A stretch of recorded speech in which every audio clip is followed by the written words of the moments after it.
അമിതമായിട്ടുള്ള ടെൻഷൻ അല്ലെങ്കിൽ സമയം തെറ്റി ഭക്ഷണം കഴിക്കുക, വെള്ളം കുടിക്കുന്നതിന്റെ അളവ് കുറഞ്ഞു പോവുക, സ്ട്രോങ് സ്മെല്ലുള്ള പെർഫ്യൂമുകളോ സെന്റുകളോ മറ്റൊക്കെ ഉപയോഗിക്കുക, അതും അല്ലെങ്കിൽ വെയിലത്ത് ഒരുപാട് ഇറങ്ങി നടക്കുക, ഇനി അതും അല്ലെങ്കിൽ ചോക്ലേറ്റ് ചീസ് പോലുള്ള ഭക്ഷണങ്ങൾ കൂടുതലായിട്ട് കഴിക്കുക. ഇങ്ങനെ വ്യത്യസ്തങ്ങളായിട്ടുള്ള കാര്യങ്ങളാണ് മൈഗ്രെയിൻ ഉണ്ടാക്കുന്ന അല്ലെങ്കിൽ മൈഗ്രെയിനെ ട്രിഗർ ചെയ്യുന്ന കാര്യങ്ങളായിട്ട് ഓരോ രോഗിയും പറയാറുള്ളത്.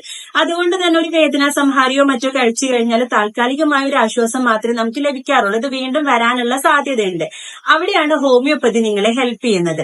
ഹോമിയോപ്പതിയുടെ ഇൻഡിവിജ്വലിസ്റ്റിക് ചികിത്സാ രീതി ഉപയോഗിച്ചിട്ട് വ്യക്തിപരമായി നിങ്ങൾക്ക് മൈഗ്രെയിൻ വരാനുള്ള കാരണങ്ങളെ കണ്ടെത്തി നിങ്ങളുടെ അസുഖത്തിന്റെ രീതിയും മറ്റുമൊക്കെ മനസ്സിലാക്കി നിങ്ങളുടെ മറ്റ് ആരോഗ്യ പ്രശ്നങ്ങളും എല്ലാം കണക്കിലെടുത്തുകൊണ്ടാണ് ഈ ഹോമിയോപ്പതി ചികിത്സ നിങ്ങൾക്ക് നൽകുന്നത്.